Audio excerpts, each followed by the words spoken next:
Um, I don't know how he got Little Penny. Little Penny is doing his own thing right now.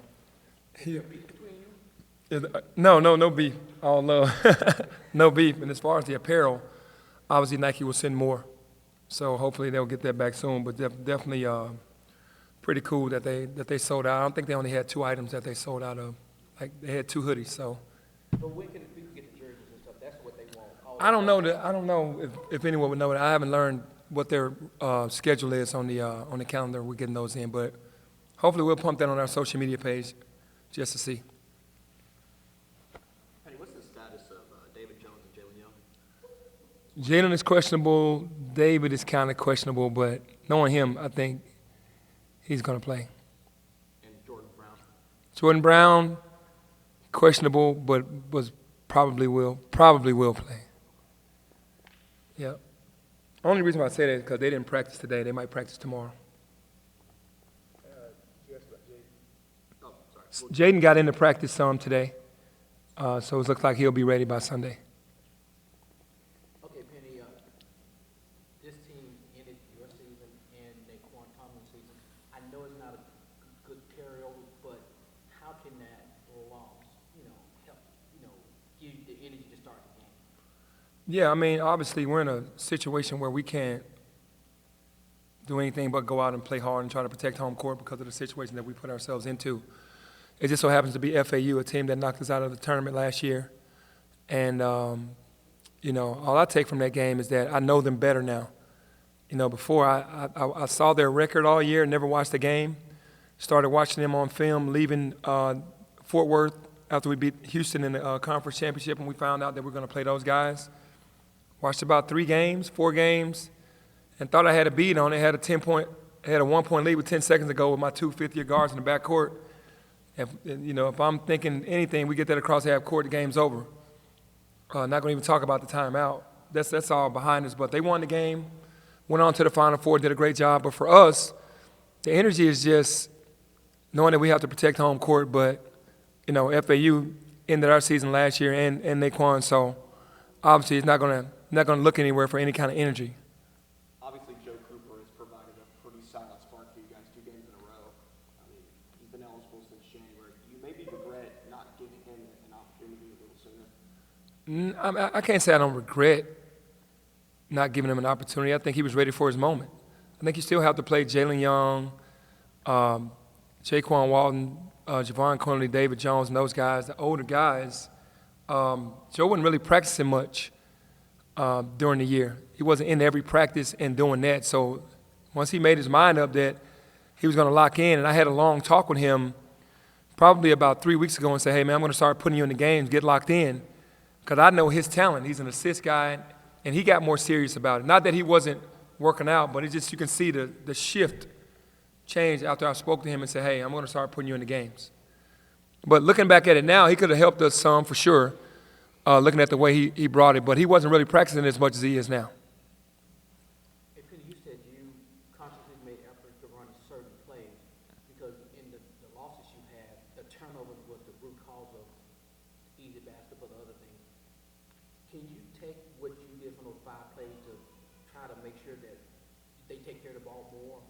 Was that the reason for the 5 plays, the limited? Yeah, I think the reason for the list of the 5 plays is to know who's dribbling and who's shooting it, and not just have this free fall of anybody that can take tough shots. And the bad shots we were taking were just like turnovers. Started the fast break for the other team, especially at SMU. Every bad shot we took seemed like it rimmed off the rim towards half court, and they went out, and it was 4-on-1, 3-on-2. And taking good shots definitely helps cover the backcourt.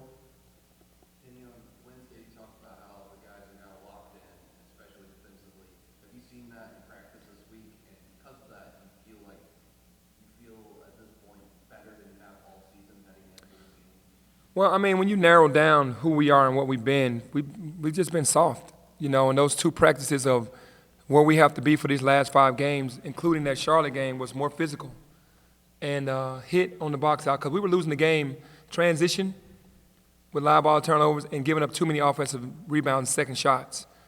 And we just weren't hitting at all. No matter what we did in practice, we just weren't hitting. So I made the hits 45 minutes. Today, it was a lot of hits again today, and tomorrow it'll be the same thing. We can't get off of that because if we get stops, we got to get the rebound. And then we're off and running. Then we're in our lane. And then offensively, we can't take quick shots to give away what you just earned. We want to get a great shot every time down, and that's what we did against Charlotte. Penny, do you kind of, I don't know if regret's the right word, but wish you had implemented the structure you did offensively earlier in the season that you did against Charlotte? I did that. But in certain cases, David Jones, you have to let David Jones be David Jones sometimes. And I think that JQ being the leader out there, I give him a lot of, or I had given him a lot of responsibility because he's the guy that has to run the show. And the games that we've won or been very competitive in, I've had to take over the reign and then try to teach him how to do it because as a point guard, you don't want the coach yelling and screaming at you every single time down, especially a veteran point guard like JQ. And, it's more than just the offense that got us those losses. I think it was more toughness than the offense. But, yeah, I could have scripted every game and said, hey, you're not going to be able to do that. But that's not allowing them to be great. I think it was more than just that. The offense, though, that just got us in the rut. To follow up on that, how did you find that balance between implementing the offensive structure and, letting your stars be your stars? Do you think you're closer to finding them? I think when we start trying to make it up and then we're getting stagnant and going one-on-one, that's when it's the wrong basketball. I think within what we do, it will be to get one of those guys the ball, and then they can handle it from there, not just going 1 against 5, because teams are loading in on us, or loading up, and that's when it's not good for us to go one-on-one. You had 2 or 3 days to prepare for SAU last year. You had 300 and something days to prepare for them this time. Is that, do you kind of look at it that way? Well, I know who they are. If you don't know who they are, they're already good enough. It really shocks you how well they play together, how long they've been together. They're a veteran team, so they work off of each other really well. There's no mistakes, small mistakes, so you got to know how to offset try to create the situations that they try to put you in situations where you got to find the guy that's open. In our game, now that I know them, we got to already know where the guys are. And that's where they get you at. And for me, knowing them personally now, personnel and studying them, like you said, from last time we played them in the NCAA tournament, watching them this year because they're in our conference, and seeing them yesterday, I mean, I know exactly who they are. They're really damn good, but I know exactly who they are. And it gives me an easier game plan because now I know exactly who's who. And the guys just have to go out there and carry it out. The game plan now is easier because I know the personnel personally. I know who's who. So you watched the game last night? Yes. I didn't watch it live. I watched it on recording. Beginning to end? Yep. What do you think? I mean, they're good. They're the closest knit team in the country to me. They do what they do offensively and defensively, and they don't waver from who they are. And they play hard and they're tough. So if you're going to beat them, you got to bring your hard hat. Hey, Penny, this team at some certain time feel like they can just turn the gas on whenever they want to. How do you get them out the mindset, look, if you just turn the gas on and go all gas, no brakes from the beginning, you don't have to worry about that stuff. How do you change that mindset? Yeah, that's something that's been inside of these young men before they got to me. I'm trying to do it in a 6-month period. Everybody came late. A lot of the guys came really late, so you didn't get a chance to June and July to really work with them. As soon as we got them, they were time to go for a summer break and then come back to school. So that's when the player himself has to mentally come out and say, I have to give it my all. It's not optional.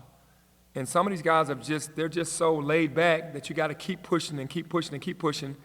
And that makes it harder because you're not supposed to coach energy and effort. But I'm like you. It's like, why not do it from the beginning? We did it from the beginning against Charlotte. We followed the game plan, but we had the energy and the effort high, and we got a good result. Penny, after that initial 4-game slump, y'all turned that corner and played really good basketball against Tulane, kind of only to revert back, right, against SMU North Texas. Do you have confidence now that this turning of the corner is going to be permanent throughout the rest of the season? I do, because we're only working on the things that we know that we're the weakest, our weakest moments. And we get those as strengths, then it makes us pretty good. And I think now just honing in on those 2 or 3 things instead of 8 things, because there's always been a long laundry list because these guys have come from different walks, different schemes, different teams. different mentalities. I mean, Naquan Tomlin's still figuring out who he is in our team, you know, and that's still crazy to me because you think he'd be comfortable now. But again, they've been in another system so long coming here, you know, and then it's not really a vocal group. Quinterly's not really vocal, Naquan's not really vocal, Jaquan's not really vocal, and David's not really vocal. They just play. So you got to have a team that's going to be cohesive through communication as well. And I think that's when the good games happen versus the bad games.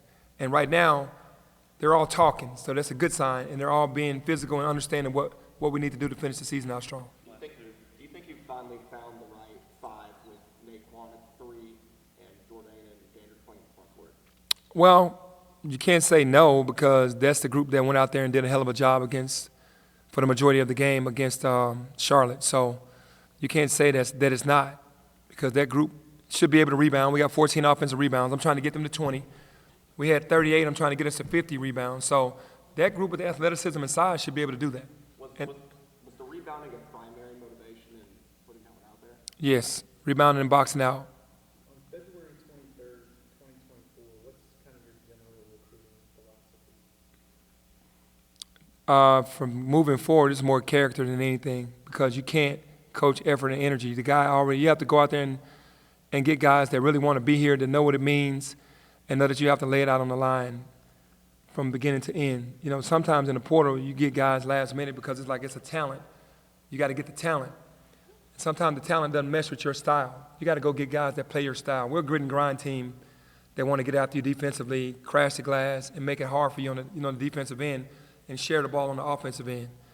And that's where we are. And the second part of that is with the way things are going with Memphis High School, with guys more and more often leaving Memphis, is that harder does that make it harder to recruit those guys, or is there no difference between whether they're here or not here? No, there's a huge difference because when the guys leave, to me, they're better in their careers, but it also lets me know that it gives the other teams the advantage. If they're here, we can go and see them more. We can be in their presence. You know, they can see us at practice or see us at the games. But when they leave, it's like we're like one of the other coaches. We're the home team, but it's like we're like a regular coach that doesn't have an advantage. Thanks a lot. Thank you.